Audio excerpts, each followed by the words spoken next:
करण जल्दबाजी में लिफ्ट के बटन प्रेस करने लगा। लिफ्ट पहले सेकेंड फ्लोर पर और फिर थर्ड फ्लोर पर जाकर रुकी और फिर ऊपर चली गई। करण खुद से बोला, ये लिफ्ट तो हर फ्लोर पर रुक रही है, कैसे पता करूं कि वो लड़की किस फ्लोर पर गई है। उसने कुछ पल सोचा और फिर सीढ़ियों से भागता हुआ ऊपर जाने लगा। ऊपर भागते हुए वो खुद से बोला, आज तो मैं इस लड़की का रुद्राक्ष इसे वापस देकर ही रहूंगा, ताकि जिंदगी में दोबारा ये लड़की फिर कभी मुझसे न टकराए। रुद्राक्ष का नाम लेते ही अचानक उसके कदम रुक गए। उसने तुरंत अपनी कलाई की ओर देखा, पर कलाई में ताबीज नहीं था। अपनी कलाई में ताबीज को न देखकर करण को एक पल के लिए ऐसा लगा जैसे उसने अपना सब कुछ खो दिया हो। मेरा ताबीज कहाँ गया, उसने खुद से पूछा। उसने याद करने की कोशिश की तो उसे याद आया कि नहाते वक्त जब उसने दीवार पर अपना हाथ मारा था तब भी उसकी कलाई में ताबीज नहीं था। वो मन ही मन बोला, कहीं वो ताबीज उस कॉटेज या जंगल में तो नहीं गिर गया। उसने अपनी आंखें बंद कर ली। उसे खुद पर बहुत गुस्सा आ रहा था और वो वही सीढ़ियों पर बैठ गया। किसी की अमानत कैसे खो गई तुझसे करण, तुझे उसे संभाल कर रखना चाहिए था।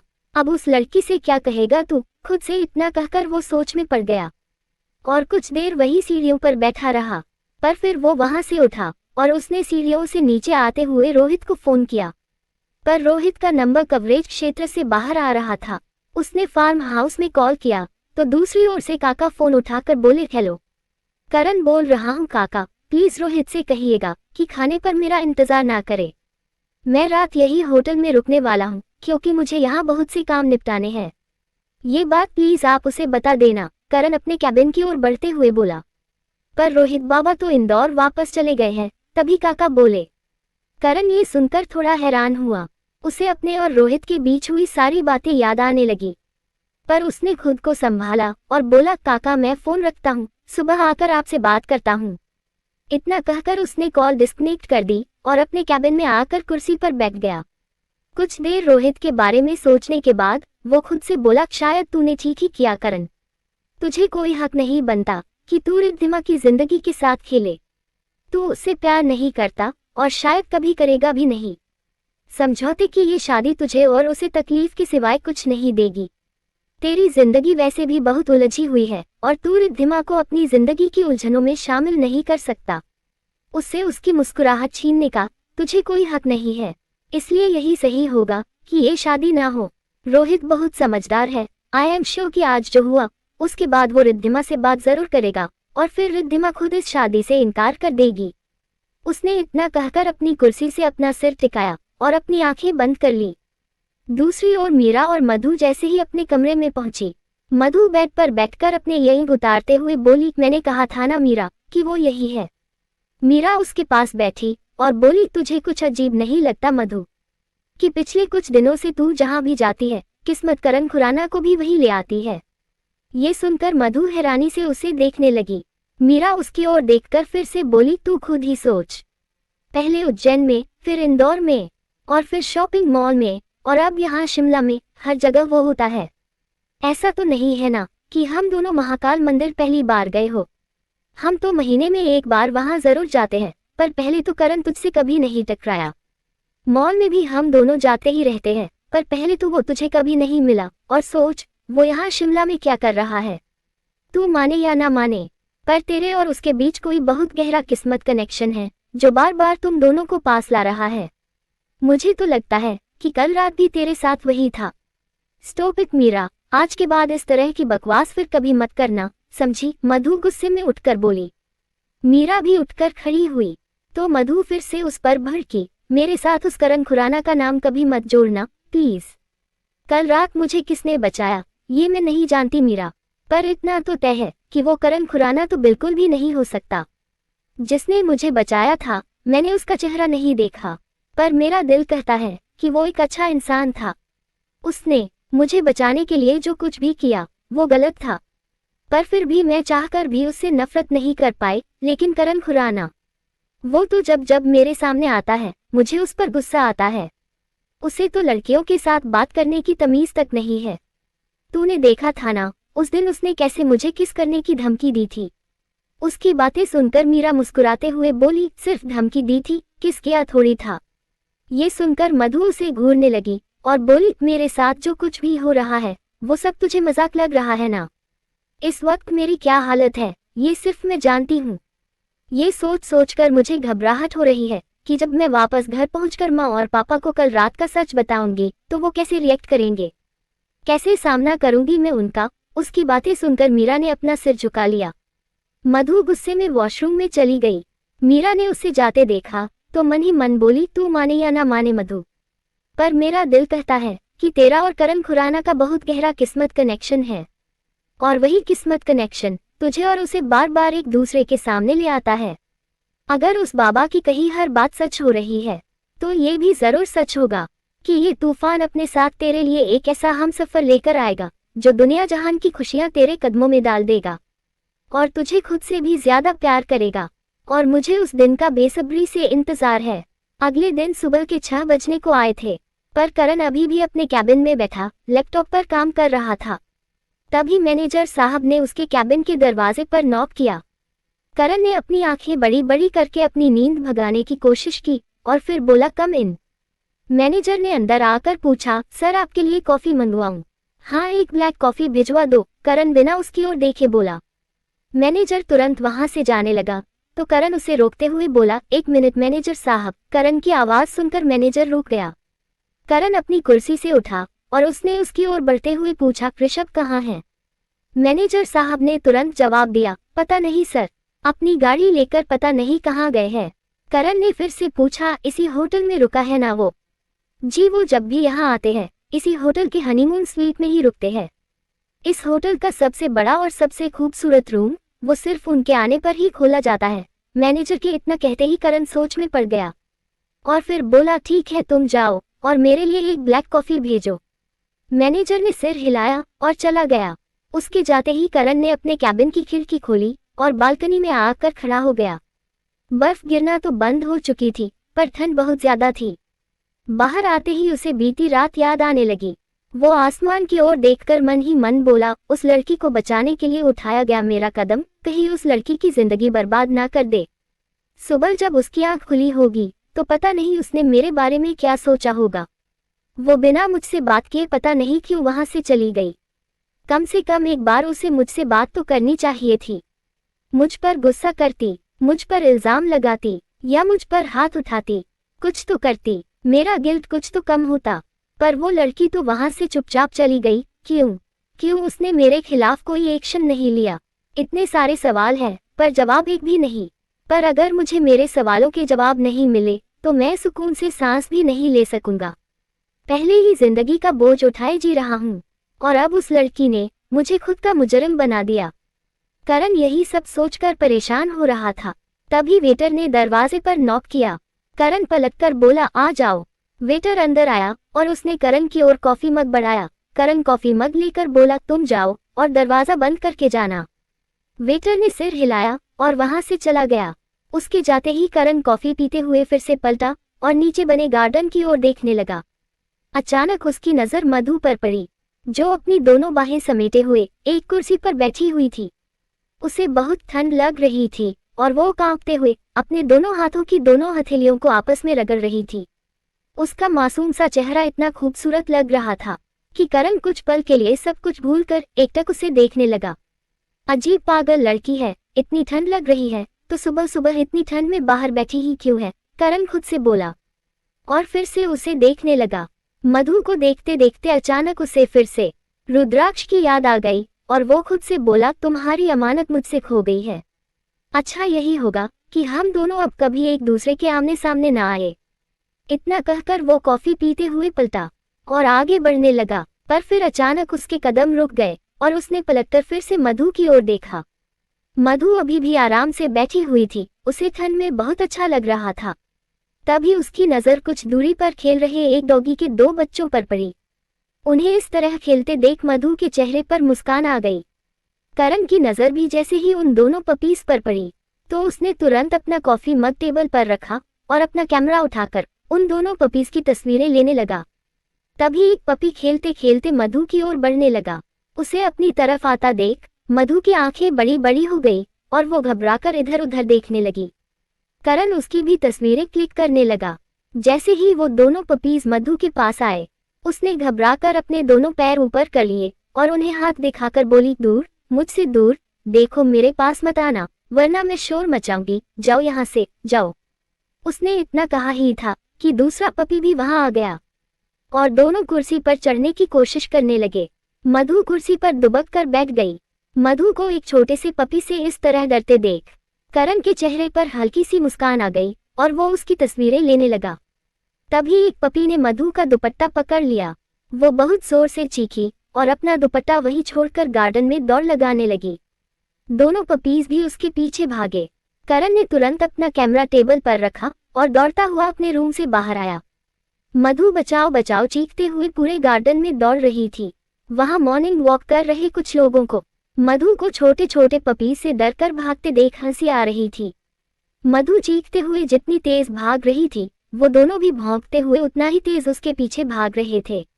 उसमें से एक पपी मधु का दुपट्टा मुंह में दबाए उसके पीछे भाग रहा था। तभी करण भागता हुआ वहां पहुंचा। मधु को इस तरह भागते देख उसके चेहरे पर बड़ी सी मुस्कुराहट आ गई। मधु भागते भागते स्विमिंग पूल के पास जा पहुंची। वो पूल में गिरने ही वाली थी कि तभी करण ने उसकी कलाई पकड़कर उसे अपनी तरफ खींच लिया। मधु ने घबराकर करण की ओर देखा और फिर पीछे स्विमिंग पूल की ओर।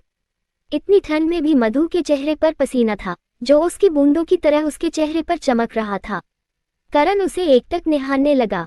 दोनों ही बिना पल के झपकाए एक दूसरे को देख रहे थे। तभी वो दोनों पपीज फिर से भौंकने लगे। उनकी आवाज से मधु फिर से डर गई। उसने करण की शर्ट की कॉलर अपने दोनों हाथों से पकड़ी और बोली, प्लीज प्लीज मेरी मदद करिए, मुझे इनसे बहुत डर लगता है, प्लीज। उसे इतना डरा हुआ देखकर करण उसे घूरते हुए बोला, ये कोई शेर या चीते नहीं है, कुत्ते के बच्चे हैं, वो भी बहुत छोटे छोटे, बस तुम्हारे साथ खेलना चाहते हैं, इतना शोर क्यों मचा रही हो? अरे मुझे नहीं खेलना इनके साथ, मुझे डर लगता है इनसे, प्लीज कुछ करिए, प्लीज इन्हें यहाँ से भगाइए। मधु डरते हुए बोली। मधु को इस तरह बिहेव करते देख करण गुस्से में बोला, कुछ करूंगा तो तब ना जब तुम मुझे छोड़ोगी। उसके इतना कहते ही मधु की नजर अपने हाथों पर गई।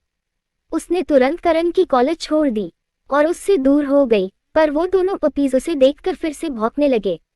मधु ने तुरंत अपने दोनों हाथों से करण की बाह पकड़ ली और उसके पीछे छिप गई। करण ने पहले मधु के घबराए हुए चेहरे की ओर देखा और फिर अपनी बाह की ओर। उसने मधु के हाथों से अपनी बाह छुड़ाई और अपने एक पैर के बल बैठकर उन दोनों पपीज को उठाया। वो मुस्कुराते हुए उन पर हाथ फेरने लगा। फिर उसने होटल स्टाफ के एक लड़के को इशारा किया और दोनों पपीज उसे देते हुए बोला, इन्हें कुछ खिला दो। यस सर, इतना कहकर वो लड़का वहां से चला गया। उसके जाते ही मधु की जान में जान आ गई। करण ने कुछ दूर पड़ा उसका दुपट्टा उठाया। उसे दुपट्टा उठाते देख मधु को ये होश आया कि उसने दुपट्टा नहीं डाला है। वो करण को अपनी ओर आता देख तुरंत पलटकर खड़ी हो गई। करण उसकी ओर दुपट्टा बढ़ाकर बोला, तुम्हारा दुपट्टा। मधु ने बिना पलटे अपना दुपट्टा ओढ़ा और फिर पलटकर करण से बोली, थैंक यू। पर पीछे कोई नहीं था। मधु ने इधर उधर देखा तो करण जा रहा था। वो उसके पीछे जा ही रही थी कि तभी मीरा उसे ढूंढती हुई वहां आ गई और बोली, मधु पागल हो गई है क्या? कम से कम मुझे बताकर तो यहाँ आती। तुझे रूम में ना देखकर मैं कितना घबरा गई थी, कुछ पता भी है तुझे? मीरा, मैं बस अभी आई, इतना कहकर मधु करण के पीछे दौड़ी। उसे ऐसे भागते देख मीरा खुद से बोली, ये कहाँ जा रही है? वो भी उसके पीछे दौड़ी। मधु भागती हुई होटल के अंदर आई तो उसे करण लिफ्ट के पास जाते हुए नजर आया। सुने, मधु इतना कहकर उसके पीछे दौड़ी। करण ने उसकी आवाज सुनकर भी अनसुनी कर दी, पर लिफ्ट के पास पहुंचते ही वो रुक गया। उसके इस तरह अचानक रुकने से पीछे से भागती हुई चली आ रही मधु उससे टकरा गई। करण ने गुस्से में पलटकर उसकी ओर देखा तो मधु घबराकर तुरंत पीछे हट गई और अपनी नजरें झुकाकर बोली, थैंक यू। करण ने कोई जवाब नहीं दिया और लिफ्ट का बटन प्रेस कर दिया। लिफ्ट के नीचे आते ही वो बिना कुछ कहे लिफ्ट में चला गया। लिफ्ट बंद हो गई। मधु को उसकी इस हरकत पर बहुत गुस्सा आया और वो बड़बड़ाई, मधु ये इंसान किसी की सॉरी और थैंक यू के लायक ही नहीं है, तू बेवजह इसके पीछे दौड़ी। इतना कहकर वो जैसे ही पलटी तो पीछे मीरा खड़ी थी। उसने मधु से पूछा, ये तू करण खुराना को किस बात के लिए थैंक यू कह रही थी? अगर तुझे बताऊंगी तो तू फिर से बेवजह की बकवास करेगी। इतना कहकर मधु ने ऊपर जाने के लिए लिफ्ट का बटन प्रेस किया तो मीरा ने गुस्से में पूछा, मधु चुपचाप मुझे बता कि तूने उसे थैंक यू क्यों कहा? तभी लिफ्ट नीचे आ गई और दोनों लिफ्ट में आई। मधु ने ऊपर जाने के लिए बटन प्रेस किया तो मीरा ने उसकी बाह पकड़कर पूछा, मधु मैं कुछ पूछ रही हूँ तुझसे। मधु बात बदलते हुए बोली, वो समीर ने कल रात को कहा था ना कि आज हम यहाँ के फेमस हनुमान जी के मंदिर जाने वाले हैं, इसलिए हमें यहाँ से जल्दी ही गेस्ट हाउस के लिए निकलना होगा ताकि हम रेडी होकर मंदिर के लिए निकल सके। मुझसे ज्यादा टाइम आपको लगता है मैडम, इसलिए आप जल्दी करिएगा, मीरा लिफ्ट से टिककर बोली। मधु हल्के से मुस्कुरा दी। लिफ्ट के रुकते ही दोनों लिफ्ट से बाहर आई और अपने कमरे की ओर बढ़ने लगी। मीरा ने मधु की बाह पकड़ी और बहुत प्यार से पूछा, बताना मधु, तूने करण को थैंक यू क्यों कहा?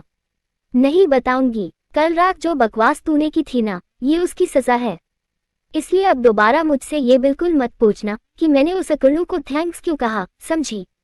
मीरा मुंह बनाने लगी। दोनों बातें करते हुए अपने कमरे के पास आ गई। मीरा ने रूम का लॉक खोला, तभी समीर ने वहां आकर पूछा, तुम दोनों अभी तक रेडी नहीं हुई?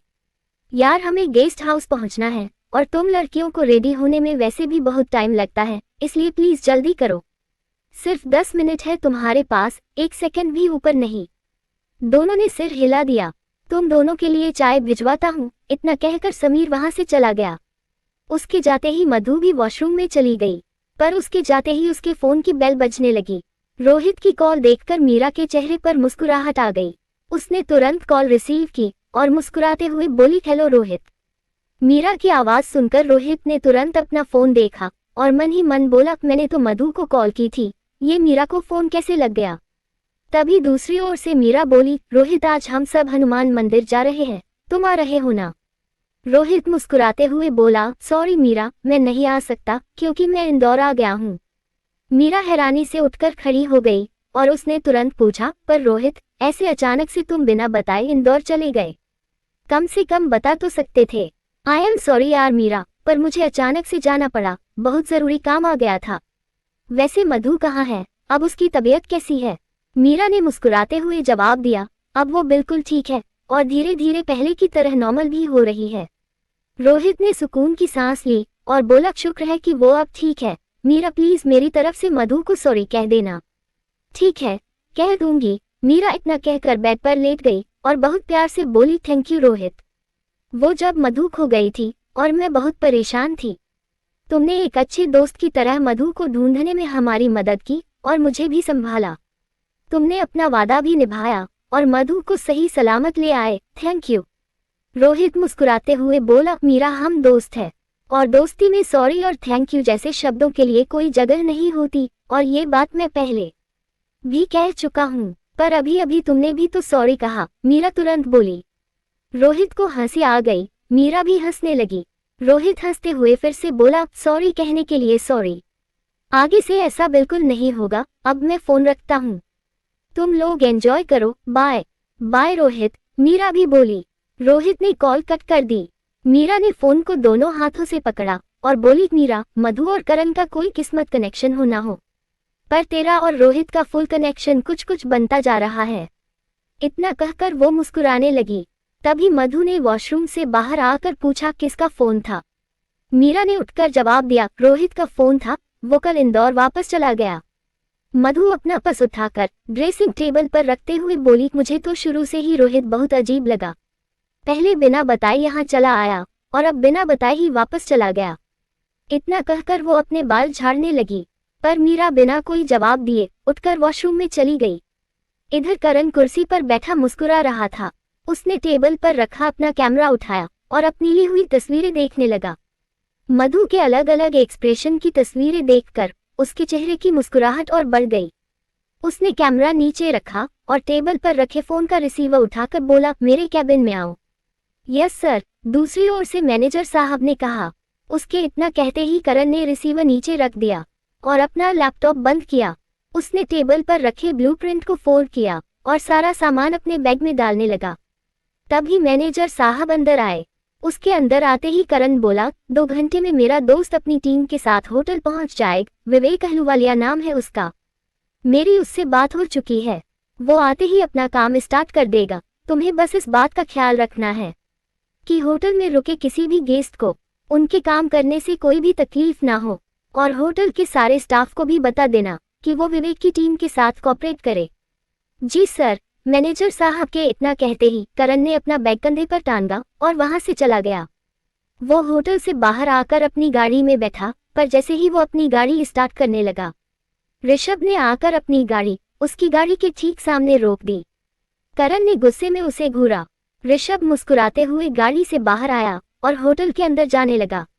अपनी गाड़ी हटाओ ऋषभ, तभी करण उसे घूरते हुए बोला। ऋषभ के कदम रुक गए। करण बिना उसकी ओर देखे बोला, अपनी गाड़ी हटाओ ऋषभ, वरना जो होगा उसके लिए तुम खुद जिम्मेदार होगे। ऋषभ ने पलटकर उसकी ओर देखा और बोला, तुम्हारी धमकियों से डरने वालों में से नहीं है ऋषभ खुराना। ये गाड़ी तो नहीं हटेगी, तुम साइड से अपनी गाड़ी निकाल लो।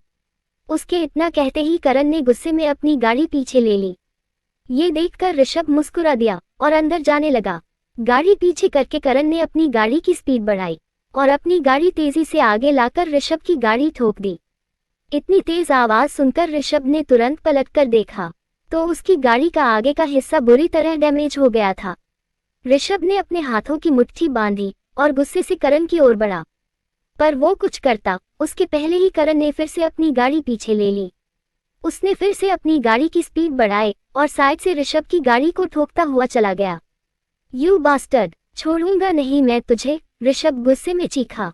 उसके इतना कहते ही करण ने अपनी गाड़ी पर ब्रेक लगा दिया। उसने अपनी गाड़ी पीछे ली और फिर से ऋषभ की गाड़ी ठोक दी। ऋषभ चाहकर भी कुछ नहीं कर सका। करण अपनी गाड़ी से बाहर आया और उसने बाहर खड़े गार्ड को इशारा करके अपने पास बुलाया। गार्ड भागता हुआ उसके पास आया।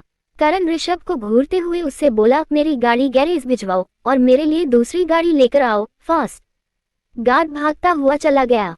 ऋषभ खड़ा उसे गुस्से में घूर रहा था।